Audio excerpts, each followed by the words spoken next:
Hello and welcome back to my channel spice of your English. Guys अगर आप अपनी English को spice up करना चाहते हैं और अच्छे से इंग्लिश बोलना चाहते हैं तो गाइज इस वीडियो को लास्ट तक जरूर देखना, क्योंकि आज के जितने सारे सेंटेंसेस हैं बहुत ही इंपॉर्टेंट सेंटेंसेस है आपके लिए। ये सारे सेंटेंसेस गाइज आप अपने डेली लाइफ में यूज़ करते ही करते हैं। तो गाइज चलिए शुरू करते हैं। आज का हमारा पहला सेंटेंस है, यहाँ पे ये बोल रही है कि तुम दिमाग से पैदल हो। You are off with the mind. You are off with the mind. तुम दिमाग से पैदल हो। अब क्या तुम उसे जान से मारोगे? Will you now beat him to death. Will you now beat him to death, यानी कि क्या आप तुम उसे जान से मारोगे? Will you now beat him to death. मैं उसकी नस नस से वाकिफ हूं। I know with every inch of him. I know with every inch of him. मैं उसकी नस नस से वाकिफ हूं। I know with every inch of him. उसके मुंह में लगाम नहीं है। There is no check on his tongue. There is no check on his tongue. उसके मुंह में लगाम नहीं है। There is no check on his tongue. उसका चेहरा नीला पड़ गया। मुसीबत ही मुसीबत है। His face turn blue. Troubles are endless. His face turn blue. उसका चेहरा नीला पड़ गया। मुसीबत ही मुसीबत है। ट्रबल्स आर एंडलेस, यानी कि मुसीबत खत्म होने का नाम ही नहीं ले रही है। मुझे नहीं लगता कि इससे बुरा और कुछ हो सकता है। I don't think something could have been worse than this. I don't think, मुझे नहीं लगता, something could have been worse than this, इससे बुरा और कुछ हो सकता है। आगे देखते हैं गाइज। तुम्हारे बस की बात नहीं है। This can't be done by you. This can't be done by you. तुम्हारे बस की बात नहीं, यानी कि ये तुम्हारे से नहीं हो सकता है। This can't be done by you, तुमसे ना हो पाएगा। आप इसको ऐसे भी बोल सकते हैं कि you will not be able to do. You will not be able to do, यानी कि तुम इसे नहीं कर पाओगी। You will not be able to do. मैं अपने वादे से नहीं मुकरती। I don't whistle out. I don't whistle out. मैं अपने वादे से नहीं मुकरती। आई डोंट विसल आउट, या आप बोल सकते हैं गाइस कि आई डोंट बैक आउट। मैं अपने वादे से नहीं मुकरती। I don't back out. आगे देखते हैं। तुम कब सुधरोगे? When will you mend your ways. When will you mend your ways? तुम कब सुधरोगे? When will you mend your ways? मैं दौलत की भूखी नहीं हूँ। I'm not hungry for wealth. I'm not hungry for wealth. मैं दौलत की भूखी नहीं हूँ। I'm not hungry for wealth. तुम दिमाग से पैदल हो। You are off with the mind. आगे देखते हैं गाइज। उससे बात करने का कोई फायदा नहीं है। It is no use talking to him. It is no use talking to him, यानी कि उससे बात करने का कोई फ़ायदा नहीं है। It is no use talking to him. आगे देखते हैं guys.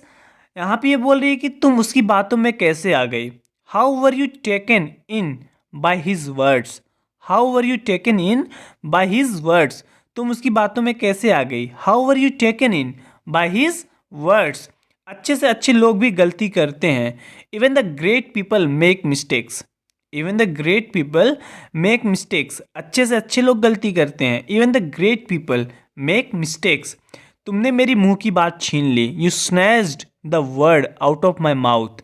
You snatched the word out of my mouth. तुमने मेरी मुंह की बात छीन ली। गाइस ये काफ़ी यूजफुल सेंटेंस है। जब भी आपको कुछ बोलना है, आपके बोलने से पहले आपके सामने वाला बंदा बोल देता है, तो आप बोल सकते हो कि you snatched the word out of my mouth. तुमने मेरी मुंह की बात छीन लेगा। इस काफ़ी यूजफुल सेंटेंस है। You snatch the word out of my mouth. इस बार तुम्हारे बहाने नहीं चलेंगे। Your excuses will not do this time.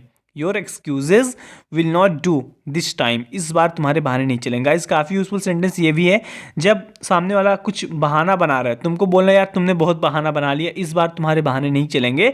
आप बोल सकते हो कि your excuses will not do this time. तुमने मेरे सारे सपने मिट्टी में मिला दिए। You shattered all my dreams. You shattered all my dreams, यानी कि तुमने मेरे जितने सारे सपने थे सब मिट्टी में मिला दिए, सब बिखेर दिए। You shattered all my dreams. तुम्हारी औकात नहीं है मुझसे बात करने की। You are not worthy of talking to me. You are not worthy of talking to me. तुम्हारी औकात नहीं है। आप ऐसे बोल सकते हैं कि you don't deserve talking to me. तुम डिजर्व नहीं करते हो मेरे से बात करने के लिए। यहाँ पे ये बोले कि you are not worthy of talking to me. तुम्हारी औकात नहीं है मुझसे बात करने की। अगर मेरा बस चले तो मैं उसे गोली मार दूँ। I would shoot him if I had my way. I would shoot him if I had my वे।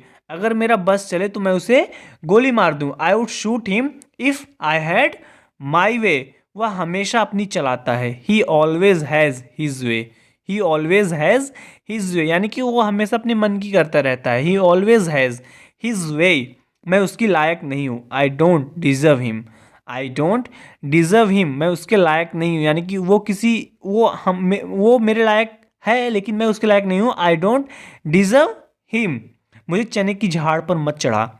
यहाँ पे गाइज इसको कोई बहुत ज़्यादा प्रेज कर रहा है, इसकी बहुत तारीफ कर रहा है, तो ये बोलती है कि don't praise to the skies, don't praise to the skies, यानी कि मुझे चने की झाड़ पर मत चढ़ा, इतना मेरी तारीफ मत करो कि मैं अपने आप को ये समझ लगूँ कि मैं बहुत अच्छी हूँ। Don't praise to the skies, मुझे चने की झाड़ पर मत चढ़ा। दाल में कुछ काला है, समथिंग इज फिशी, आप बोल सकते हैं there is something fishy, there is something fishy, दाल में कुछ काला है। तुम्हारी तो नाक बह रही है। You have a runny nose, you have a runny nose, तुम्हारी नाक बह रही है। You have a runny nose, वह मुझे भाव नहीं देती। She doesn't pay attention to me, she doesn't pay attention to me, यानी कि वह मुझे भाव नहीं देती। जब भी आपको किसी को बोलना है कि मैं उसको भाव नहीं देता, आप बोल सकते हो I don't pay attention to him, मैं उसको भाव नहीं देता। तो यहाँ पे ये बोले कि वह मुझे भाव नहीं देती, अपनी फ्रेंड की बात कर रही है तो बोलती है कि she doesn't pay attention to me, वह मुझे भाव नहीं देती। तुम्हारे चेहरे पर कुछ लगा है। There is something on your face, there is something on your face, तुम्हारे चेहरे पर कुछ लगा है। There is something on your face, ज़्यादा नखरे मत दिखाओ। Don't show tantrums so much, don't show tantrums so much, ज़्यादा नखरे मत दिखाओ। गाइज ये भी काफ़ी यूजफुल सेंटेंस है। अगर आपको बोलना है किसी को कि ज़्यादा नखरे मत दिखाओ तो आप इंग्लिश में बोल सकते हो कि don't show tantrums so much, don't show tantrums, tantrum का मतलब होता है नखरे, तो यहाँ पे ये बोले don't show tantrums so much, ज़्यादा नखरे मत दिखाओ। वेल गाइज आज के इस वीडियो में इतना ही। जरूर बताना कि आपको वीडियो कैसी लगी। अगर आपको वीडियो अच्छी लगी हो तो वीडियो को लाइक कीजिए और चैनल को सब्सक्राइब कीजिए। गाइज गाइज जितने सारे सेंटेंसेस हैं सब सेंटेंस आपके लिए इंपॉर्टेंट है। अगर आपको इंग्लिश इंप्रूव करनी है और अच्छे से बोलनी है तो इन सारे सेंटेंस की बार बार प्रैक्टिस कीजिए, जितना हो सके गाइज उतनी प्रैक्टिस कीजिए। आप नोट्स बना लीजिए, इन सारे सेंटेंस को वहाँ पे राइट कर लीजिए। जब भी आपको बोलना है आप देख देख के बोलिए, जब आपको लगे कि हाँ मैं अब सीख चुका हूँ तो आप खुद से बोलने की कोशिश कीजिए, क्योंकि जितना आप बोलोगे उतनी जल्दी आप अपनी इंग्लिश को इम्प्रूव कर सकते हो। गाइज मैं आपसे अगले वीडियो मिलता हूँ। Till then take care, keep practising and thanks for watching.